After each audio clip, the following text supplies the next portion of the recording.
Going to begin our webinar, Making Sense of Benefits in Work, What You Need to Know. So at this point, I'm going to stop sharing my slides so I can introduce Marilyn Morrison, who's going to share hers and begin the presentation. Good. Okay, so good afternoon, everyone, and thank you for inviting me today. A couple of things before we start. There will be points within the presentation that I will be stopping to answer your questions. The one piece that I do ask when you are asking questions is that if you could keep those questions as broad as you possibly can. If you have individual scenarios that you do want to discuss, please reach out to me after the presentation, and I would be more than happy to spend as much time as we need in answering and looking at your specific situations. And with that, let's go ahead and get started. So let's advance the slide. Why is it not advancing? Yep, there we go. Okay. So I am part of the Work Incentive Planning and Assistance Project for Maryland. We are known as the WIPA, Work Incentive Planning and Assistance. We're created and funded by the Social Security Administration. We provide free services to anyone that's receiving SSI and or SSDI. What we do is we help you understand and use work incentives to become more independent financially through work. This is basically benefits counseling. So those are those pieces that when you hear benefits counseling, that's exactly what we do.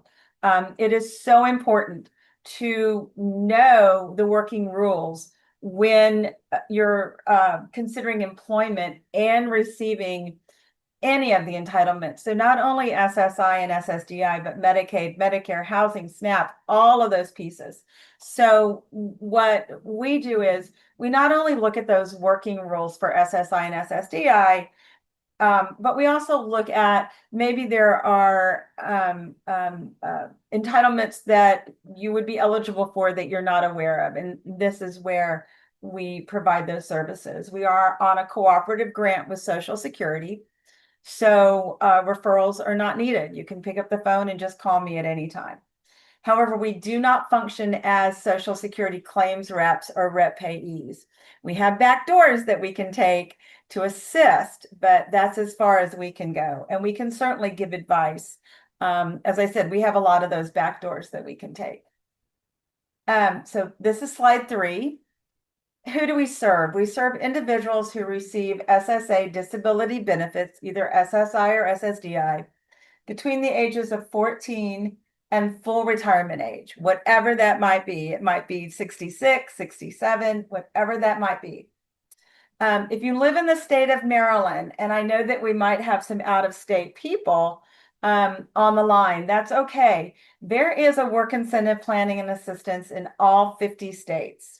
So we're going to be talking a little specifically about Maryland, but for most of this presentation, the rules that we'll be talking about and the working rules will be federal. So these working rules will be across state lines. And then we serve anybody that's employed. You're either engaged in self-employment, you're actively seeking employment, or you're otherwise preparing for employment. Basically, what's going to happen when I start to work. And that's what we look at. It is really important, quite honestly, to know what's going to happen to your benefits when you're thinking about working. It's incredibly important to know what the ramifications are going to be in advance, the positives and the negatives. The last thing that you want to have happen is to get that overpayment notice. Social Security does not work in real time. So it's really, really important to know the working rules so you can follow along these timelines that we're going to be speaking about specifically.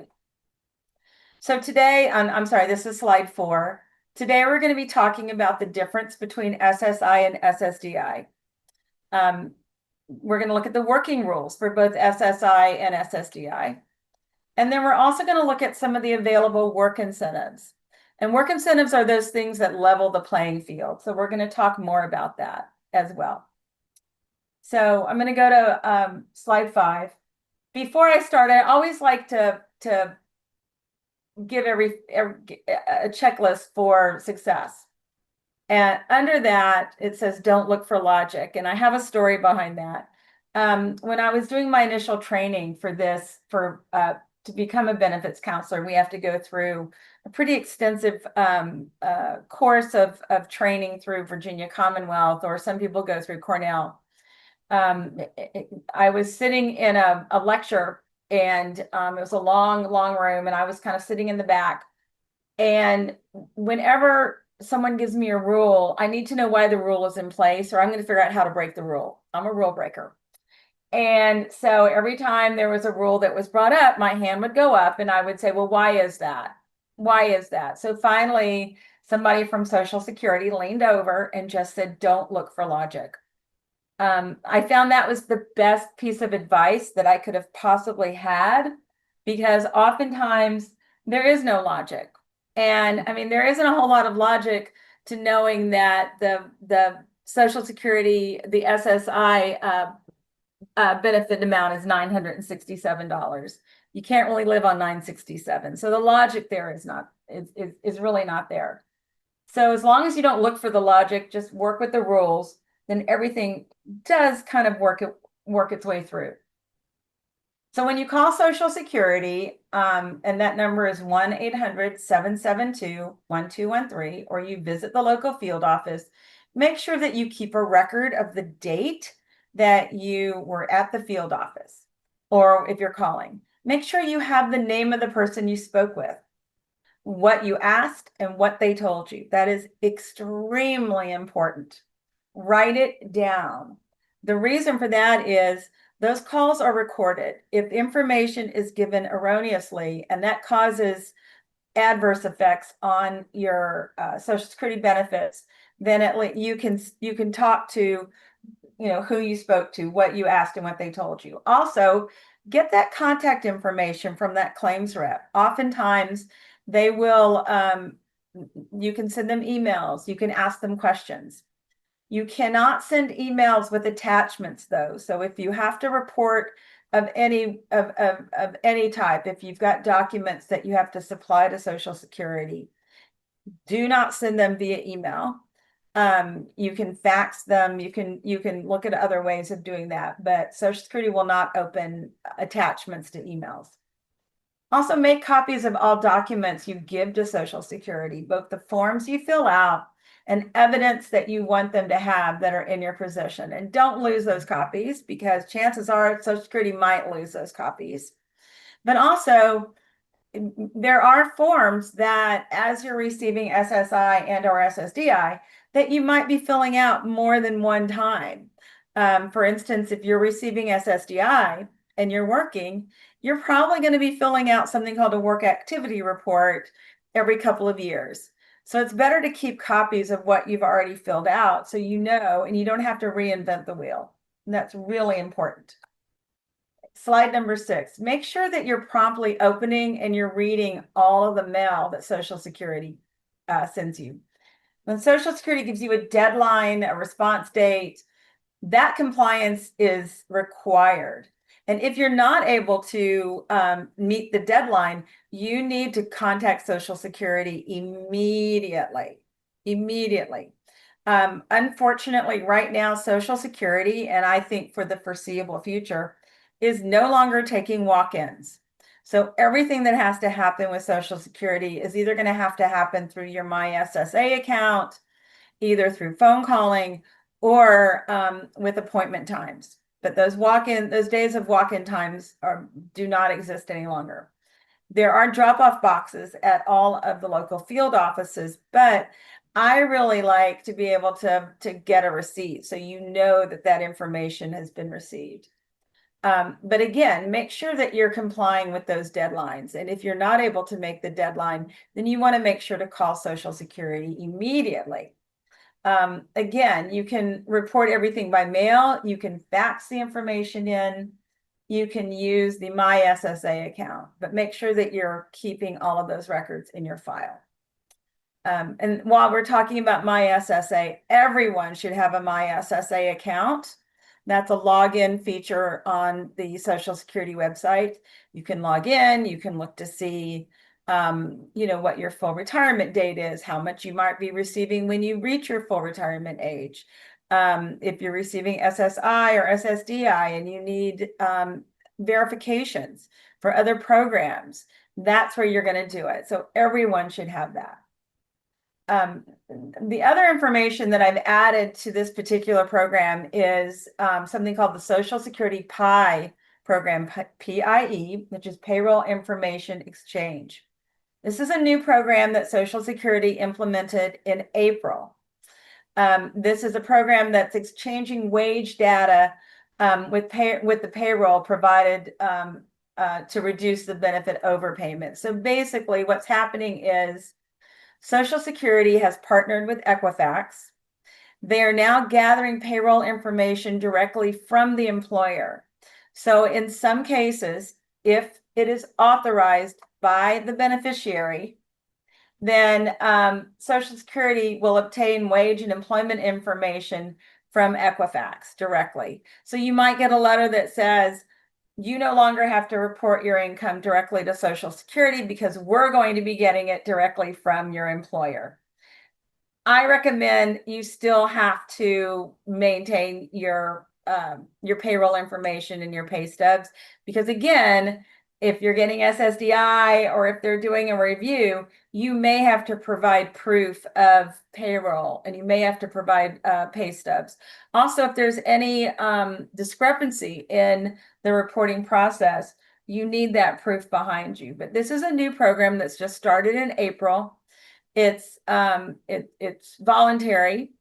There's a form that has to be filled out, which is the 8240.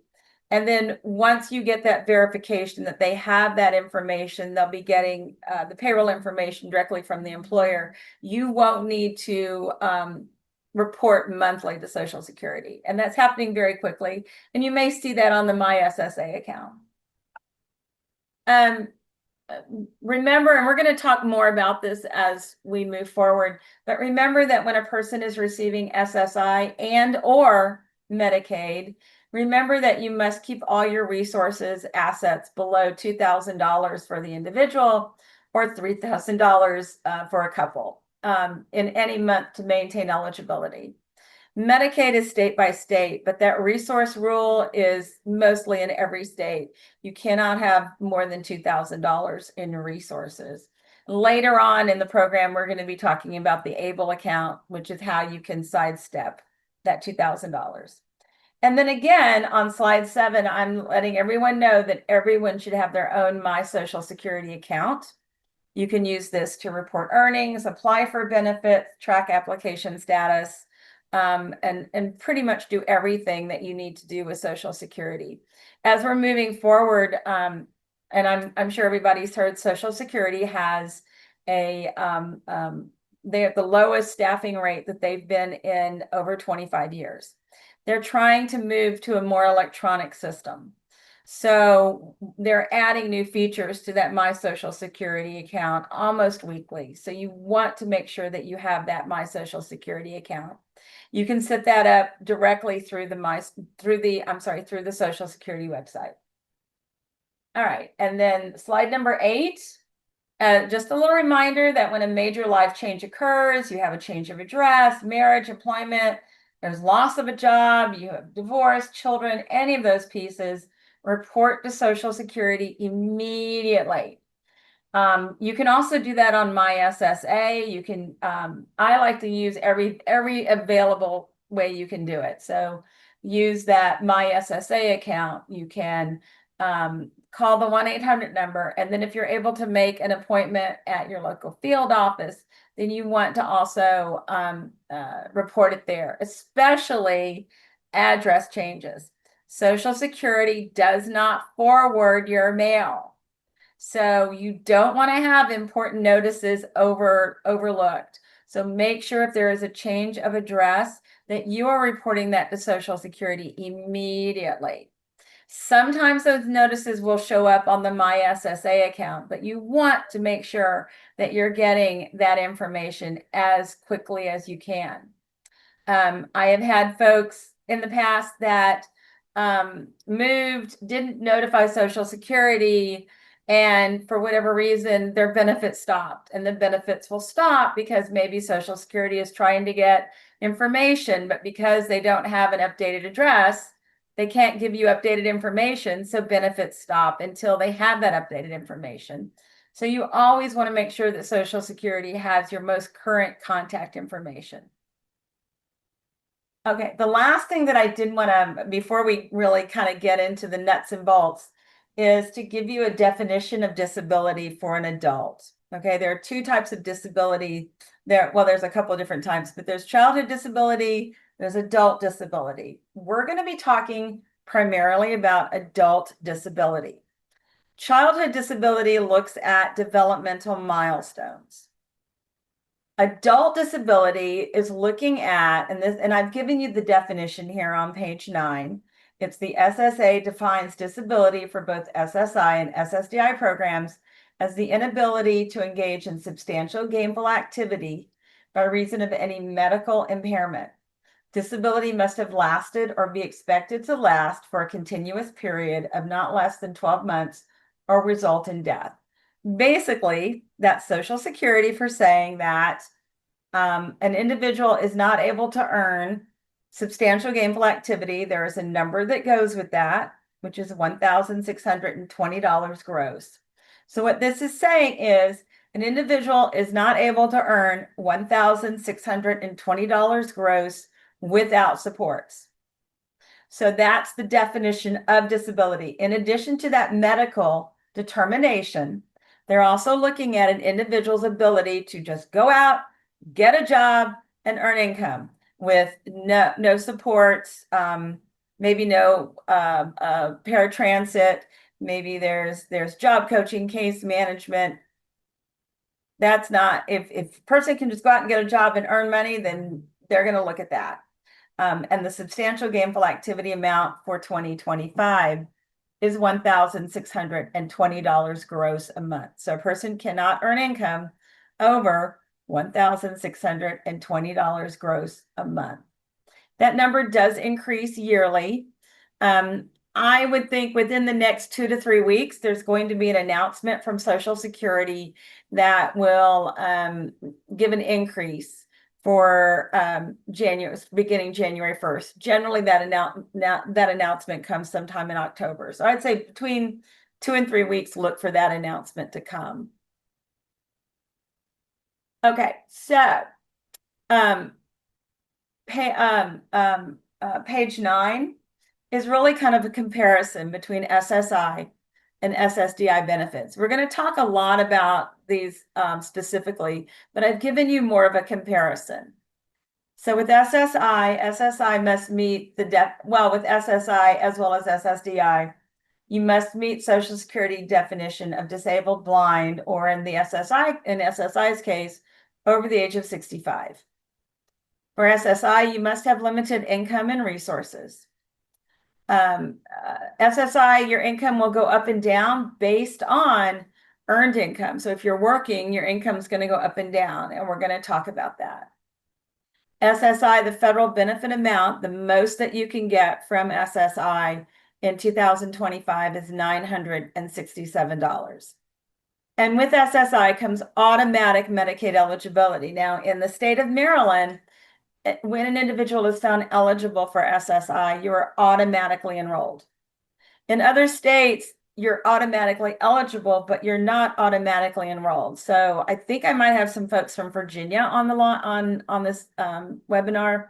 In Virginia, you are not automatically enrolled. You do have to enroll, but there is automatic eligibility to SSI. On the SSDI side, again, there's no resource test. They don't care how much you have in the bank. It is not means tested. Again, they don't care how much in what they call income. There's countable income, and there's different types. My mind is going blank at the moment. But they're looking. Oh, I'm sorry. There's earned income and there's unearned income. So it really doesn't matter how much you might be receiving in unearned income. You can have money coming in from stocks and bonds and trusts and everything else, and SSDI doesn't care. They're only looking at your earned income. Now for Medicaid, they are looking at everything. And then again, the amount can be based on your income, on your work history, your spouse's work history, or your parents' work history. And again, we're going to be talking about this. With SSDI comes Medicare eligibility after a 24-month waiting period. So SSI, Medicaid is automatically eligible. SSDI, there is a 24-month waiting period for Medicare. Okay, do I have any, I thought I had some quick questions. Are there any questions? There is actually, one of the first questions that came in, Marilyn, was, how do you differ from Ticket to Work and Doors? So maybe an explanation of how that all works into it. That's a great question. Yeah, I don't think I've ever had that question before, but that's a really good question. So, okay, I fall under the umbrella of the Ticket to Work category, but I am not an employment network. So when a person begins to receive, or if they're receiving SSI or SSDI, they automatically have the ticket available to them. Under the ticket legislate the Ticket to Work and Improvement Act of 1999, it implemented two different categories. There's an employment network side where if you have a ticket, you can assign your ticket to an employment network, and they're going to help with things like pre-vocation, maybe resume writing. They might help with job coaching, things like that. And then on the other side is the work incentive planning and assistance, which is the benefits counseling side. We have a firewall between the two. So I can refer over to an employment network. I have a list of employment networks that I can refer you to, but but I am not an employment network. I am open to anyone that's receiving benefits, either with doors or without doors, as long as you're receiving SSI and SSDI.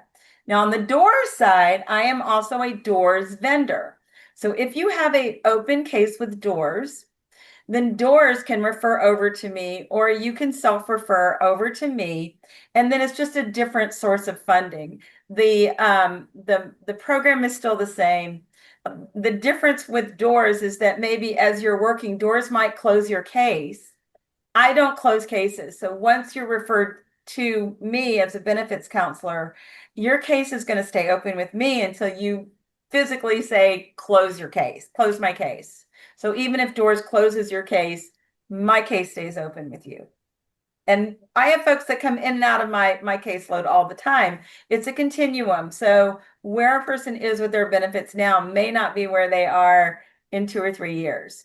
The benefits counseling piece of that, whether you're with doors or you get or you're referred directly from Ticket to Work, or you just call me up, the process is exactly the same.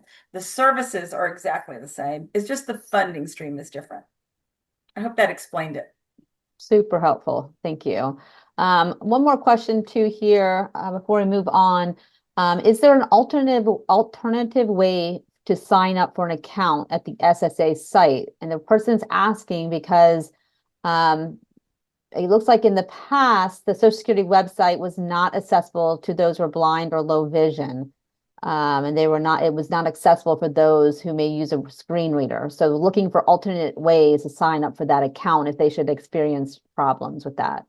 Well, I mean, yeah, unfortunately, Social Security is working on that. The alternative way to sign up for it would unfortunately be to physically go to the local field office. But it might, I mean, sometimes, I mean, okay, so let me start. It is absolutely necessary to have a My SSA account if you are applying for benefits. Okay. But if you're not able to access the My SSA account, you can do all of that by calling the local field office. I have numbers of local field offices, or calling that 1-800 number, or going to the local field office. I wish I could give you a really great alternative, but Social Security is not that good at that stuff, unfortunately, which you would think they would be, but unfortunately they're not. Yeah. And now you mentioned calling the office, so they do not take walk-ins, and that's across the board, there's no more walk-ins across, no matter where you are. No more It's walk-ins. okay. No more 'Cause that was walk-ins. another question. No, no more walk-ins. It doesn't matter what state you're in, no more walk-ins. Their staffing level is so low that they can't possibly process walk-ins right now. Okay. And there are a couple more questions. Do you want to go back to your presentation? Or do you want me to go ahead and bring those up now? No, go ahead. And if it's Okay. something that I need to move forward with, I'll move forward. Okay. We have a question here. Are SSI and SSDI benefits applicable for EAD/green card holders having work-related SSNs? Are those, Okay, yeah, okay, that's a whole different, that's okay, a whole, that's a whole can of worms. Okay. Yes, you can receive disability if you are a green card holder. However, there are very, very tight and specific rules that go with that. And I am happy to talk about that offline. okay, that's what I was gonna say. So they would just contact you or the local WIPA for more information and guidance? Yeah. Okay. And I will say though, if I think we have a lot of folks that are from Virginia that might be on the call. Mhm. As many of you probably know me from when I worked in Virginia, so you guys can still call me too. I still can walk you through some of the rules. It's okay. Okay, great. And also these benefits, are they for 14 years and above? Like what's the age you mentioned? So, okay, that's a great question. So, well, you know what? Let me get to the SSI part and we can talk Okay. about that because that's part of the SSI piece of it and SSDI. Okay. Um, and if you are 65 or older and are waiting to receive SSI benefits until 70 so that you can get the max, will that make a difference on your SSI benefits Well, if you're you not decide? waiting on SSI. You're not waiting on SSI. You're waiting Okay, on retirement. It's a retirement. completely different thing. And Okay. retirement, it's not 65 anymore. It's gone up. It's probably 66 in some months at this point, or 67. Okay. Um, but that's a completely different conversation as well. That's That's retirement. That's SSI will supplement your retirement if you're receiving less than $967 from your Social Security retirement and you're over the age of 65. But otherwise, you're talking about retirement. retirement. And the last question here, can a disabled individual have SSDI and DAC? Yeah, SSI and a DAC benefit? Yes, Yes. absolutely. And we're going to talk about that. Okay, That's great. a great question. So yeah, that is possible. Okay. Go Okay, ahead. Go let's ahead. move That's all we forward have for here. now. Okay, that's good. Those are all great questions. Okay, so let's talk about SSI first.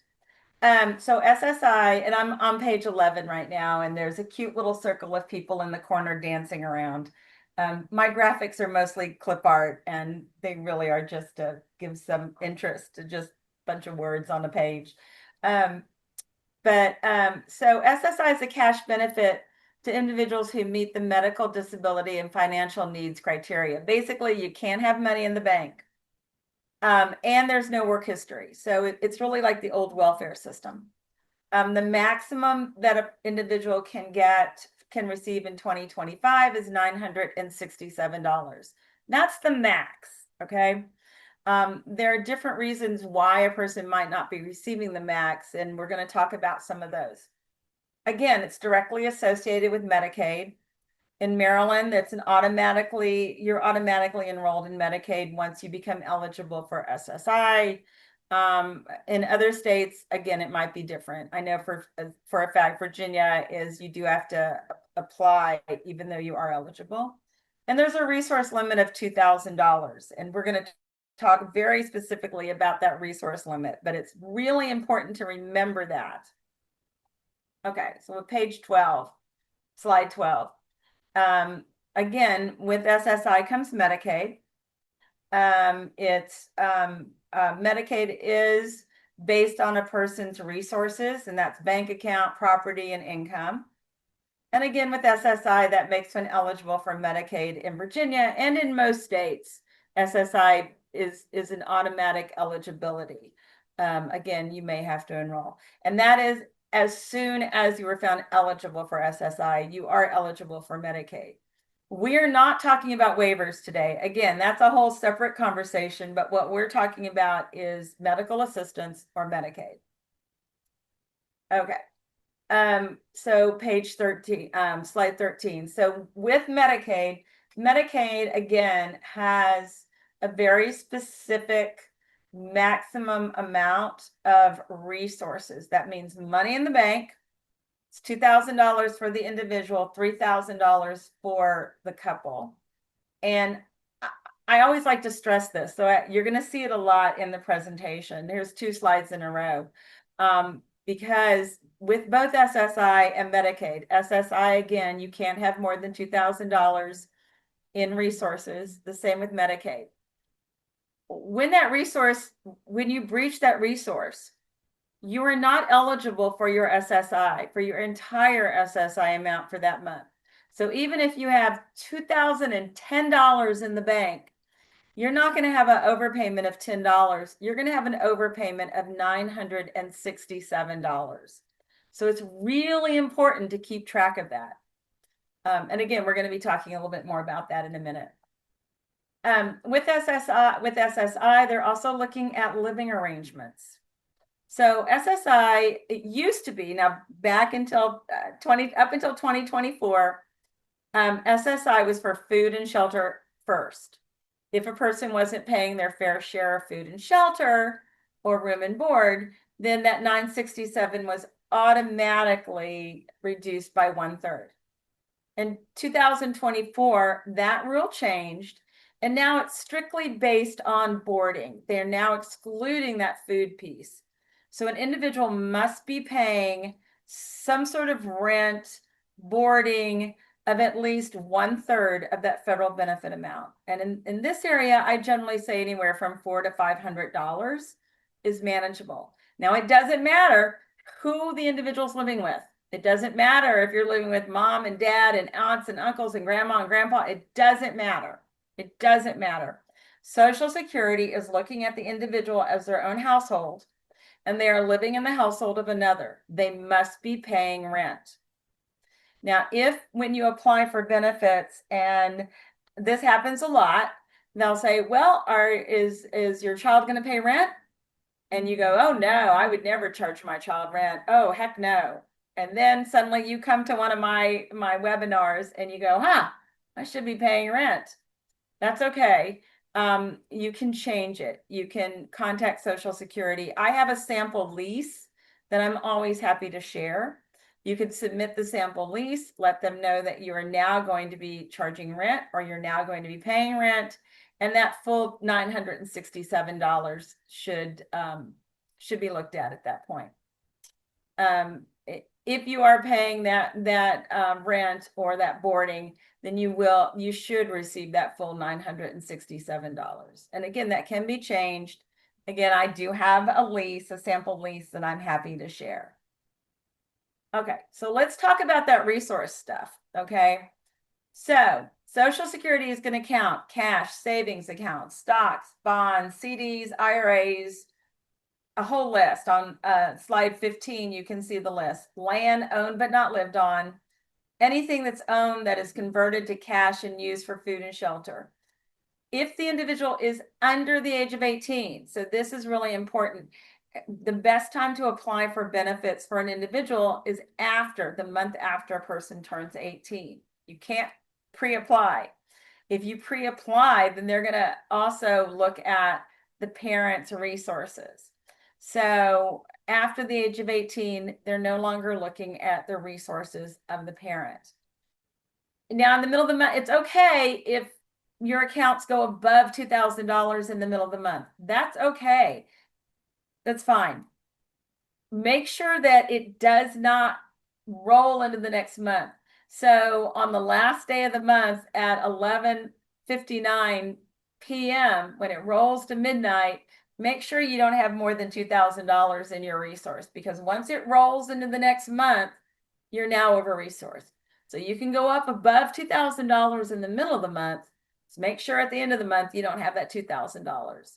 And that's where ABLE accounts are really important. Again, something we're going to be talking about. Okay, so these are the resources that are excluded, okay? So a home that you own, that you live in, and the land that it sits in. You can own a home. You can have household goods, you can have personal property, you can have clothing that somebody might give you. You can have a burial fund up to $1,500. You can have life insurance with a combined face value of not more than $1,500. The big one here is retroactive SSI and SSDI. SSI and SSDI, you can, that's completely excluded from that resource rule for 9 months. So, a lot of people get really, they get really anxious if they get a large amount for a back payment from SSI or SSDI. That's okay. You have 9 months to spend that down. Property that's in a very specific trust. These are special needs trust. A bank account for a plan to achieve self-support, and we're going to be talking about that as well. Property essential for self-support. We're not really going to be talking about that, but that's basically property that you need if you're self-employed and you have a business. And then, of course, ABLE accounts, special needs accounts, or a special needs trust, or other exclusionary accounts. So these are all excluded. And there's a really specific list, but these are the exclusions that Social Security looks at when you're looking at resources. Okay, so slide 17. On slide 17, there is a cute little picture of Dwight Schrute asking questions. But what we're going to talk about is how much can an individual earn and keep benefits? If an individual works, will they lose their Medicaid? Is there a way that a person can keep more of their SSI cash benefit while working? And then when and what must be reported to Social Security. So we're going to be talking about that as well. Okay, so with SSI reduces the maximum SSI by a portion of the total countable income every month. Basically, it's for every $2 you earn, you lose $1 of your SSI. And that's monthly. Okay, that's month to month. However, with SSI, there's no earnings limit. You can get to the point where you're not eligible for that cash benefit for the SSI, but you're still on the rolls. You get to that break-even point, and that's okay. You stay on the rolls, and you do maintain your Medicaid through something called 1619B. I've given you on slide 19 kind of an idea of how that countable earned income is looked at. So I've given you the example of an individual that earns $1,000 a month. There is a $20 general exclusion. There's a $65 earned income exclusion. So basically, they just don't pay attention to the first $85. And then they divide that by 2, which brings it down, the countable income to about $457. They subtract the 457. I'm sorry, that says 943, but it should be that's right. It should be 963. And the amount that they would get back, that they would still receive from SSI, would be about $500 at that point. So even with earning about $1,000, an individual would still get about $500 from SSI. You're always going to have more in your pocket by working than not working. But you do have to report your earnings monthly to Social Security, because SSI is a month-to-month benefit. The other thing that happens with SSI is that they're going to put an estimate of earnings in. So you're going to get a lot of paper. So you might report your earnings for September, and maybe you earned $1,000.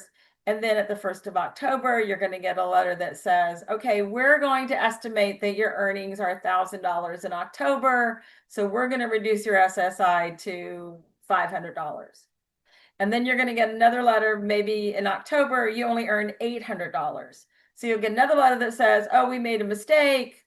We verified your earnings and we owe you X amount of money. So you're going to get a lot of these back and forth. So they do put estimates in the system, which is why it's so important to report your earnings monthly until you get that letter that states we're getting it directly from your employer. But it's really important to report that monthly. Also, it's very important to let them know when you start working and when you stop working. Social Security does not assume that just because you didn't report earnings that you stopped working. They just assume you didn't report your earnings. So there's a big difference in that as well. So you want to make sure to report this earnings monthly. So at the beginning of this, I had talked a little bit about something called work incentives. So work incentives are things that level the playing field.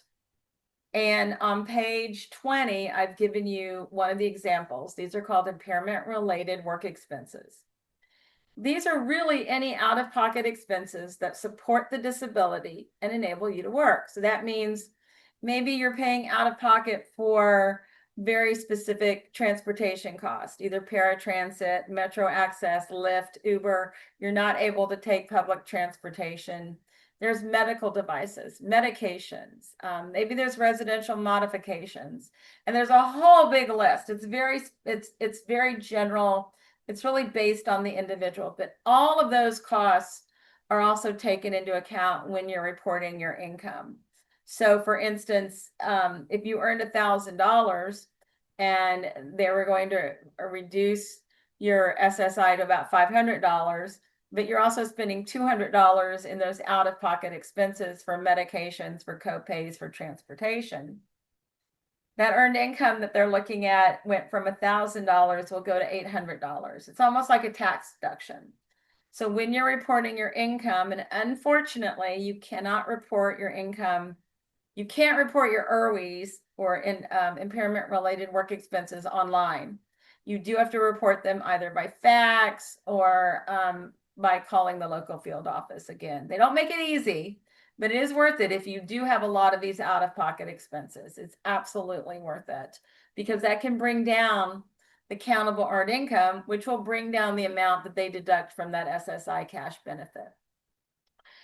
When an individual is contacting us, and I do have a staff, and we cover the entire state of Maryland, I should have said that, we will do sample calculation sheets. So you can see up front what's going to happen to your benefits. So when we're doing our benefits counseling with you, those are one of the pieces that we specifically look at. We look at every which way you can in terms of earnings.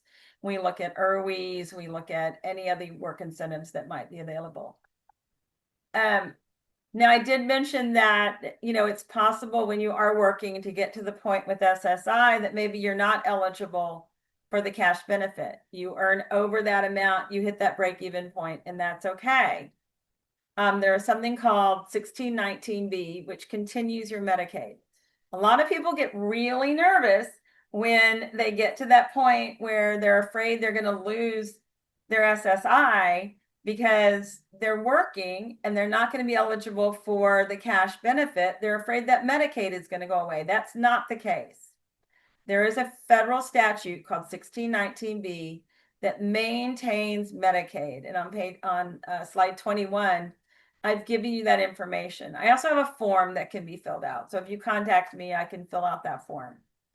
But there's a threshold amount of $52,000. So an individual can earn $52,000. Now that doesn't do anything to that $2,000 resource, but there's a high income earnings threshold for this, and that will maintain your Medicaid. And it maintains your SSI eligibility at the same time. Generally, SSI rules are that if you are not eligible for your SSI benefit for 12 consecutive months, you can be terminated from eligibility. But 1619B will maintain your eligibility as long as your resources and unearned income are below the threshold amounts. That maintains your Medicaid standing for as long as you need that Medicaid. On page 22, I've given you a cute little boy with his hands raised. It's a student with a backpack. And we're talking about student earned income exclusion. This is a work incentive that SSI puts into place for students that are working and earning income and who are regularly attending school. income up to $2,350 gross a month or $9,460 for the year is excluded from that calculation that I just talked about. And that's in the summertime too. So if you're going to university or college and for some reason, and if you have maybe a summer internship or everybody has a summer job, that's okay. As long as you can show enrollment to Social Security, then your income is going to be excluded $2,350 a month up to $9,460 gross for the year. And that's up to the age of 22. So that is an amazing program to look at. Okay. I think we have a lot of questions. I think maybe before I talk about the past plan, let's look at some questions.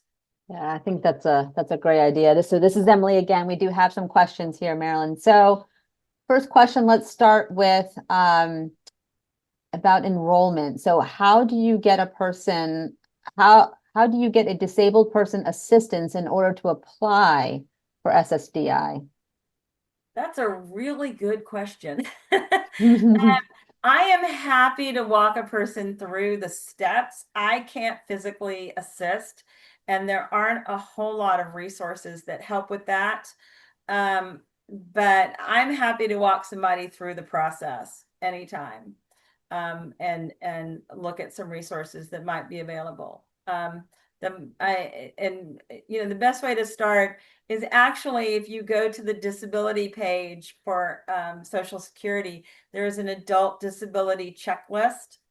And that's always a good place to start because that's going to give you the documents that are needed. But I'm happy to walk it through anybody that needs the walkthrough of how to start. I have a whole separate training on that. I bet you do. All right, great. And then similar kind of topic about enrollment. So I have a person here who's obviously a parent of a daughter who has Down syndrome. They're turning 18 soon. They're going to be enrolling in SSI, and they're wondering about the start. So do they need to wait until after the birthday to start? Yes. They don't Yes. want to, they don't want their income to be considered, basically. Apply the month after they turn 18. So the month after. Yeah, I mean, the best way to not to cause any issues with Social Security, do it the month after they turn 18. And remember, when there's going to be an interview. When you go for the interview, they're going to ask you, are they going to pay rent? The answer is yes. There you go. Okay. All right. You mentioned, I think, an example of a rental lease. They're wondering, do they need to show bank transactions that demonstrate a rent payment from an ABLE account? Rent. Well, I mean, they have to show they're paying rent. It can't just be, here's a lease. So, yeah, they do need to show that the rent's actually being paid. Right, right. And they bring up the ABLE account. So do I need to show bank transaction that demonstrate a rent payment from her ABLE account? She already has one to my bank account, or just a lease enough? So it does. That's a really good question. It's always a good idea to show that the transactions are already taking place in whatever form they take place. Gotcha. All right. And there's a question here about IRWs. How do they calculate those? Do they subtract the exact amount of the IRW from your income or percentage? For example, if someone makes 2,000 in a month and have 500 in IRWs, how is the SSI payment calculated? So if a person makes $2,000 a month and their out-of-pocket expenses is 500 a month, Social Security is going to start that calculation step at 1,500. It comes right off the top. Right off the top. Okay. But it's dollar for dollar. It's not a percentage. And it's not, it's only if an individual is employed.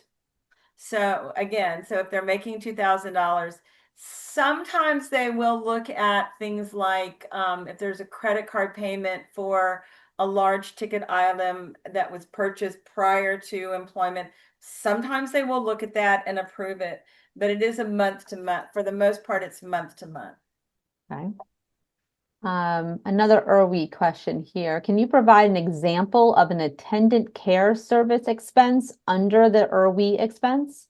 Any out-of-pocket if you're paying somebody their hourly rate to be, you might have waiver, and then waiver is paying a certain number of hours, but then you're also supplementing those hours with an out-of-pocket an out-of-pocket payment as well. Then that out-of-pocket payment would be an impairment-related work expense. If that individual needs any type of a personal attendant to assist with working in any way, if the individual need to have the personal attendant with them at work, and there's an out-of-pocket cost not beyond what DDA services are providing or waiver services are providing, that's an impairment related work expense.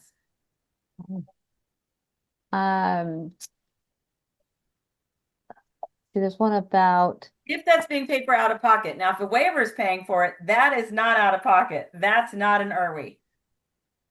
Yeah, and then there's some other very specific questions here on individual cases. So why don't we continue, and then we can capture those and we can answer those maybe offline.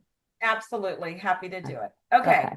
So let's talk about on page 23, the plan for achieving self-support. I wanted to spend some time on this. So the plan to achieve self-support is a really, really amazing program under SSI that allows the individual to set aside other than SSI resources, either from employment, maybe you're getting some SSDI, maybe there's an inheritance, maybe there's an annuity, something. It enables the individual to set that money aside into a specialized account in order to achieve an occupational objective. So you must receive SSI or qualify for SSI after setting aside the income and resources. So if you're going to have over $2,000, but you also want to go to school to become an accountant, you can place those resources into a PASS plan. It must be a specific work goal. So here I've given you the example of a carpenter, computer programmer, accountant. It cannot be, oh, I just want to get a degree. I want to buy a car. That's not an acceptable goal. It's very specific goals. It must be a reasonable chance of achieving the goal, a reasonable time frame. And then at that point, you're going to list steps of how you're going to achieve that occupational objective. So at that point, you can put the money aside into the PASS plan. So for instance, years ago, I had a young woman that wanted to be an accountant, a bookkeeper, and she was taking classes at a local community college. She was getting SSDI of about $900 a month. She wanted to buy a car. She wanted to live on her own. She was living in transition housing that was directly across the street from the community college. But she needed to have a car in order to achieve the occupational objective, because there were 2 satellite offices of the community college. In order for her to get to the second satellite, she lived across the street from one. In order for her to get to the second satellite, she was going to have to take a bus that could take her 2 to 3 hours, because she was going to have to cross county lines. She was going to have to get off the bus, walk across the county line, get another bus. It was really causing a lot of problems. We spoke with her case manager. The case manager felt that she was ready to live on her own, but she really couldn't without the automobile, because that was going to mean that she wouldn't be able to get to her college courses. So we worked with vocational rehab to get her computer. She went and she found funding for her books, for her tuition, and then we used the PASS plan for a car. But the occupational objective was that she was going to get a degree, and she was going to get first an associate's degree as a bookkeeper. And what she needed was a car. So her goal was not buying the car. The goal was to achieve the occupational objective. But part of the goal was that she did need a car. So we were able to get a PASS plan where she put the $900 that she was receiving from SSDI into the PASS plan. She put that in every month, and then that made her eligible for SSI. I've had folks that have put their income, their full income that they're receiving from whatever job they're receiving. If they're making $2,000 a month, they wouldn't be eligible for their SSI, but then they also have an occupational objective that they want to finish college and become a business consultant or an accountant, or they want to work with computers, or Microsoft or something. They could put that full $2,000 into a PASS plan. They'd still get their full amount of that $967 a month from SSI. So for the right person, it's a really great plan to set up. I'm more than happy to help write the PASS plan with you. I have a young man that I'm working with now that wants to start his own landscaping business. He loves landscaping, and he's doing really well with his neighbors, and he really wants to branch out. So we're writing a PASS plan so he can start his own business as a landscaper. And with that, he'll put in the supplies that he might need, the equipment that he'll need to be a landscaper. And then while he's earning income, that income is going to go directly into the PASS plan. He'll still get his full $967. So it really is a great plan for the right person. And again, I am more than happy to talk to somebody individually about writing it. I do assist with writing it. I love PASS plans. They're the bomb, as they say. Okay. So let's move on to Title II, or SSDI. So page 24, the difference between SSI and SSDI, again, is SSDI, they don't care how much money you have in the bank. You can have savings. It's okay. It is not means tested, meaning they don't care what you're earning. If you have an annuity, if you've got CDs, if you've got what they call unearned income from someplace else, that's okay. The amount you get is based either on your own work history. So it's that FICA that we're paying into the system. So it's based on your own work history, maybe your spouse's work history, or your parents' work history. And we had a question early on about, can a person get DAC, disabled adult child benefits, or CDB benefits and SSI? And the question is and the answer is yes, you can. If a person is getting less from SSDI in any way, in any category, if they're getting less than $967, actually it's $987 from SSI, $987 from SSDI, then SSI will fill that. So if a person's getting $500 from SSDI, then they're going to get $487 from SSI, which is important for those of you that are asking about applying for benefits. When you apply for benefits, make sure you're checking the box that you want to apply for both SSI and SSDI. You have to let them know you're interested in applying for both, because they're going to look at both categories. You don't have to necessarily apply for SSI only. They're going to put you in the category where you best fit. So make sure you're checking that box. Yes, SSI. Yes, SSDI. And then they're going to figure out where you best will fit. It's not up to you to do that. And then going back to slide 24, again, Medicare eligibility after the 24-month waiting period. So after your date that you begin to receive your SSDI, 24 months later, you will be eligible for Medicare. And then I did mention a little bit about a CDB. So a CDB, or some people call it a DAC, a childhood disability beneficiary, is a monthly cash benefit to a child based, again, on the Social Security record of a parent of that child. So if an individual is found to be disabled prior to the age of 22, then they're designated as a CDB or a DAC. They might still be getting SSI, and that's okay. But when a parent opens their work history with Social Security, either through death, disability, or retirement, when they open their retirement record, then the disabled adult child will be entitled to approximately half of the parent's benefit if the parent is living, and then about 3/4 if the parent is deceased. It doesn't take away from what the parent receives. If both parents are retired from Social Security, retired and they're both getting their Social Security, then it's going to be the higher of the two. If one parent is deceased and the other one is living, it's going to be the higher again of the two. But that's going to move that person over to SSDI. And you can see if both parents are disabled, retired, or deceased, the child is entitled to benefits on the higher account of the two. And this is automatic. You cannot say, no, no, no, no, no, we don't want him to do this. Social Security will do a review and then they will move them over. Generally, when you apply for your retirement, there's a question that asks, is there anyone attached to your record? If the individual was found to be, if the beneficiary was found to be eligible prior to the age of 22, then they would automatically have that designation of a CDB or a DAC.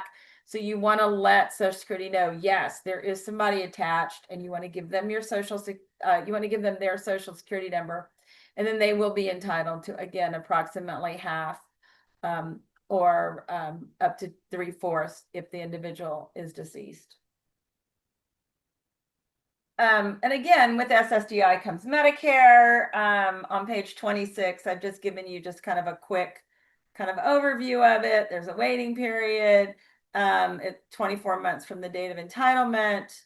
There's a fee, the Medicaid Part B, it's actually $185, not $175, as is in this slide, but it's $185.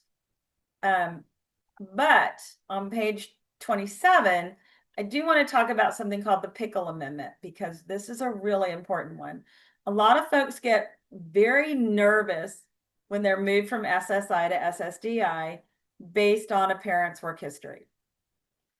So what the Pickle Amendment says is that if an individual loses their SSI by no fault of their own, meaning they didn't put enough work history on their own, they didn't work for 5 years and put enough work history into the system to move them on their own over to SSDI, but they moved over because a parent opened their work history, and because they were moved over, they lose their Medicaid. This keeps your Medicaid eligibility intact. Okay.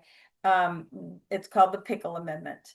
And this is something sometimes you do need to let your local social services or department of DHS or medical assistants, you do need to let them know that you did move over to SSDI based on a parent's work history. They don't necessarily get that information. What they get the information is this person was on SSI, now they're on SSDI. So you need to let them know, but it is called the Pickle Amendment. It is not pickle like you eat out of the jar, like a dill pickle. It's based on J.J. Jake Pickle from Austin, Texas, near my hometown of San Antonio.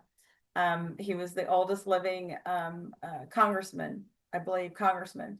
But this is basically, it maintains that Medicaid eligibility, even if the individual is moved over to SSDI and normally would not be eligible because they've moved over by no fault of their own. Okay, with SSDI comes work incentives. These are very specific work time frames. They all have a time element to them. So there's the trial work period, the extended period of eligibility, there is extended Medicare coverage, and there's an expedited reinstatement. This is a really complicated kind of timeline that I'm really not going to get into, but just know that it exists. The difference between SSI and SSDI is that SSI, remember, is month to month. SSDI have these extended period of time that you can earn at certain levels, and you're not going to see the SSDI eliminated. SSDI is an all or nothing benefit. So where SSI went up, down, it fluctuated. SSDI is all or nothing, but it's based on these very specific timelines, which is the trial work period, which is a 9-month non-consecutive period of time, the extended period of eligibility, which is a 36-month period of time, the extended period of Medicare coverage, and then expedited reinstatement. These are all pieces that when you contact my team for benefits counseling that we really get in and discuss individually with each person. Every person is different. Every person's benefits are different. So when you contact me for benefits counseling, especially with SSDI, you want to know, have you used your trial work period? If you used your trial work period, then, you might think about working in a different way versus if you haven't used your trial work period. And these are things that we discuss when we're meeting. And again, my service is absolutely free because we are funded from different pools of money. There are SSDI work incentives. Yes, again, there is that impairment related work expenses. Those are those out-of-pocket expenses that support the disability and make it possible to work. The other thing that SSDI has that SSI does not have is something called subsidies and special conditions. Okay, these are the indirect supports. They're not out of pocket. It's a job coach, support coordinator, on-the-job accommodations. There's a value that Social Security puts to that. So if an individual earns over that threshold amount of $1,620, they call that substantial gainful activity. After a certain time, if you're consistently earning over that amount, you can lose your benefits. You can go into what's called non-pay status. But if you have a job coach, if you have a support coordinator, if you have extensive waiver services that allow you to work, but you're not paying for them directly, Social Security gives a value to that, and that's called subsidies and special conditions. Again, I can assist with reporting these. It's really important to report these pieces. And then, of course, there's an expedited reinstatement, which means that if for any reason you are terminated, you have 60 months to get back on benefits. Okay. Page 30 is a Maryland Medicaid buy-in program. Most states have a buy-in program. For those in Virginia, it's called Medicaid Works. I'm happy to discuss it with you. But for our Maryland folks, EID, again, is a Medicaid buy-in if you are working. So it's the employed individuals with disabilities. There's no maximum income. The premiums are based on your income. You can be as young as 16 years old. For someone who has SSDI, they can use EID to get medical assistance to supplement Medicare, meaning it will pay the premiums. In Virginia, it's a little bit different, but I can certainly explain it to you. And then DC, of course, has its own program as well. Most states have a Medicaid buy-in, but every state has a different type of Medicaid buy-in. And again, you can have Medicare, you can have employer-sponsored insurance, you can have Medicaid, you can have EID. They all work in tandem. On page 31, I've given you information on the Maryland ABLE accounts, but again, it should just say ABLE accounts because the rules are the rules for most of the states. So the ABLE account lets people who are disabled prior to the age of 26 save money beyond that $2,000. So, saving $2,000 is hard in itself, but maintaining that $2,000. And then also, if somebody wants to give you money, they can go directly to an ABLE account, and you can open an account. You can save up to, it's actually $19,000 a year, up to a maximum of $100,000. And all of that is completely excluded from that resource rule that we talked about with SSI. What a lot of folks do is when they get that, back payments of any type, that's when they open a ABLE account. Some ABLE accounts will allow you to do direct deposit of income into the account. So it doesn't bypass those income rules, but it just means that you can save directly to the ABLE account. A person can open an ABLE account in any state that allows it. So it's not just in his or her home state. But I can tell you, Virginia ABLE account, Maryland ABLE account have exactly the same rules. They both are very good. And again, ABLE accounts may be better or less expensive options than special needs trusts for many individuals. beginning January of 2026, the age to open an account for ABLE accounts is increasing to age 46. So right now, where it says ABLE accounts let people who are disabled prior to the age of 26 save money, that age is going to increase to age 46, which is a massively big deal. So that's going to occur as of January 1st. Okay, so we're getting towards the end of the presentation. So one of the things that I do want to remind folks is to avoid overpayments, get a benefits analysis before employment with a follow-up once you are employed. And then each time there's an employment situation, just call me up. Marilyn, I have a job. Let's talk about what's going to happen to my benefits. Again, I've got community work incentives coordinators for the entire state. My program covers the entire state. So, we're able to look at every situation, talk about every situation. We're not able to handle overpayments unless there are unrealized work incentives, which very often is the case. So, please contact me if you are looking at a benefit analysis. It's so important. The last thing you want to have happen is to get a great job or get assistance with finding that great job, only to find out that if you take the job, you're going to lose your benefits or you're going to lose your Medicaid. So you really want to get that information before you start working, so you have the information. Information is knowledge. You want that information so you know where you're looking. Make sure that you're submitting your pay stubs and your impairment-related work receipts every month if you're receiving SSI. If you're receiving SSDI, make sure you're making copies and you're keeping those in a secure place. Remember that there is a resource limit of $2,000 to remain eligible for SSI benefits. Remember, that is based on the last day of the month, unless, of course, you have the ABLE account. And you can certainly transfer to the ABLE account. And then you can always notify a CWIC. I am a CWIC. I'm the Community Work Incentives Coordinator, as well as the director of the program. You can notify a CWIC anytime you receive a notification that you just don't know what it's saying.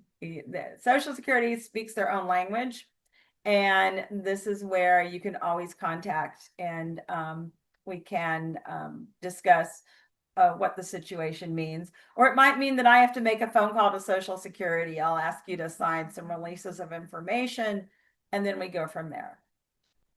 And then for more information, you can always call me. On page 33, I've given you my direct line. I've given you my email address. Marilyn Wynn, which is the program that I'm director of, is part of Independence Now. We are a center for independent living.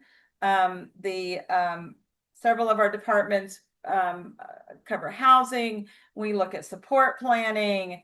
We're looking at benefits counseling. There's assistive technology assistance, as well as independent living. And I've given you in order to subscribe to our newsletter, I've given you that link. And so please subscribe to that newsletter. We give great information, as well as trainings and on-site programs, as well as virtual programs throughout the months. And again, you can always call me with any information or any questions specifically. So thank you very much. Great. Emily, I think I'll just leave this up here for a little while so folks can see it. And I know you're sending out the, oh, I stopped it. Sorry. You're sending this out to everyone as well, right? Yes. Everybody does have a copy of your PowerPoint with this information in it. I know that my colleague Maynard has put it in the chat several times, but if you go to our website, you can find a copy of Marilyn's presentation. It's adainfo.org /trainings, and you will see a link there to this webinar, and where you'll be able to download the PDF copy, so you have all her information. If you should want to reach out to Marilyn with additional questions or individual questions that you may have that pertain to your individual situation. So We do have, I know we have a few minutes left here, so let's just Okay. jump into some I've questions. also, and the other Uh-huh. thing is I've also, I just put into the chat because I added this today, actually, Emily, is the link to Mm. our newsletter. So that's also in the chat. Oh, perfect. Yep, I see that now. Perfect. That's great. Good, good. Okay.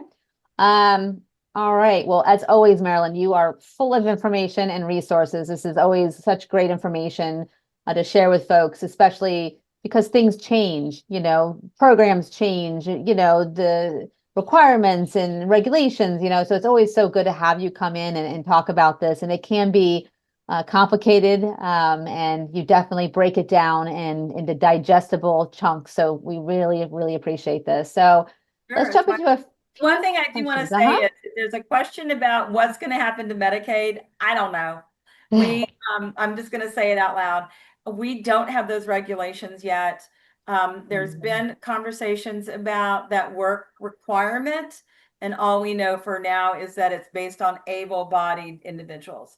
But we have not seen any regulations right now. As far as we know, there's no policy, there's no regulations, and so that's the best I can tell you right now. Yep, got it. All right. Let's see here. We talked about IRWs. Attendant care service, what should she expect to have in terms of cost sharing in terms of Medicaid when on SSI in the state of Maryland? I'm not quite sure what that question means.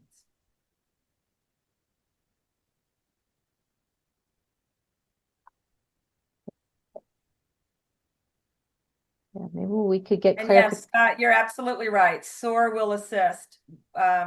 If there's unhoused, yes, SOAR is a great resource for application assistance.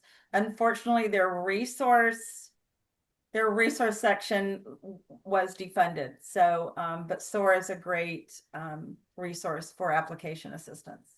Yeah, we appreciate that, putting that in there, Scott, for us. Um, there was another thing here about, again, this is a Medicaid consultant, about the amount of SSDI. The And amount of SSDI my son will get when his dad starts getting it is calculated using the amount my husband would have received at his full retirement age, not the higher amount he received at age 70. I've been told that the amount, no, it's based on the amount that he would receive at age 70, not based on when he reached his full retirement age of 66 in several months. It's when it's based on the amount the individual is going to receive when they open their work history with Social Security, whatever date that is. I hope that made sense because we sort of like we asked that question abbreviated. So yeah. yeah, and again, Marilyn's here if you have any questions, following this. She did provide her contact information, so I'd encourage you to reach out um, if you have any further questions. Okay, here's the other. I do want to stress something here. It says to get help with SSDI applications, someone can find an attorney or representative using the NASR website or the local bar association. That is absolutely true. However, I will say this, most attorneys will not see you for initial application. They will tell you to come back when you've been denied. Because they have a set amount, it's up to a set amount they can put into escrow. So they want to get that back payment and they want to build that up. So yes, NASR will help you, but just be prepared as you're working with an attorney that you may not get the response initially. You might be told to come back once you've been denied. But again, I'm happy to walk people through the process. It's not as daunting as you might think it is once you get going. Is there such thing as an authorized representative that can assist a person, or is that with the application? Like, Yeah, I mean, if they sign a proper form, allowing them to apply, but anybody can apply for anybody else, but the individual has to sign the initial application. So, and that's a whole other conversation as you're filling out the information, you're filling it out as that representative. But at the end of the day, the individual has to sign it unless there's guardianship. If there's guardianship, the guardian can sign the application. Okay. And I believe you did talk about this in your presentation about how the parent's work history affects the benefit eligibility. If a person is found eligible, if they're found to be disabled prior to the age of 22, when I say found to be disabled, that means that they've got a social security determination of disability, not, oh, well, they were born with it. If they have the application was filed after the age of 18, they're now getting SSI, clearly because it was prior to the age of 22, then they're automatically designated as a DAC or a CDB. You can go backwards. So, I mean, I have on occasion seen it happen that a person is found eligible at age 30, but because there is proof that the disability did occur prior to the age of 22, then they can go backwards and find them eligible as a DAC or a CDB. But it's automatic if you're applying at age 18 and they're found eligible, medically eligible, then they're automatically a CDB or a DAC. And then the question about SGA, can you earn up to SGA and not be counted as, and it not be counted as trial to work months? No, because SGA is $1,620 gross. Trial work period is 1,100 and my mind just went blank. I'm sorry, $1,160. But I mean, just briefly, trial work period always comes before you really need to think about SGA. So if you're earning, I mean, when you're in your trial work period months, you can earn $1 million a month and they're not going to care. But if you earn over that $1,160 gross, then you use a trial work period. But there's no way to go around earning up to SGA and not be counted as a trial work period. I mean, I guess if you're working self-employed, because Social Security, look, when you're self-employed or if you're working like the gig economy, you're doing Uber or Lyft or anything like that, they're looking at the net amount for the end of the year, so not the gross. If you're working as a W-2 employee, they are looking at the gross amount. 1099 employees, they're looking at the net amount. So I guess in that way, yeah, you could earn up to 1620, but then once you've done your taxes and you've looked at mileage and all of those pieces, you're earning less. Mm-hmm. Kind of And a roundabout way to do it, but yeah, you could. yeah. And what is the difference between the resource limit and SGA? Is another Okay. question. Okay. SGA is substantial gainful activity. That's based on earnings. How much are you earning when you go out to work? When you go out for a job or you're working, what are you earning every month? SGA. Resources means what do you have in the bank in any combination of accounts? So one is for earnings, one is for savings. The individual who said married and disabled, spouse is not disabled. How does her income / assets impact SSI and or Medicaid qualification? It 100% impacts it because when you're married, 100% they look at. So when you're married, if the spouse is not disabled and they are earning income, then Social Security is going to say that that income that spouse is earning is going to be deemed to the individual that's disabled. The same with resources. With resources for a couple, they're going to look at all of that. And yeah, it could have impact on Medicaid qualifications. There's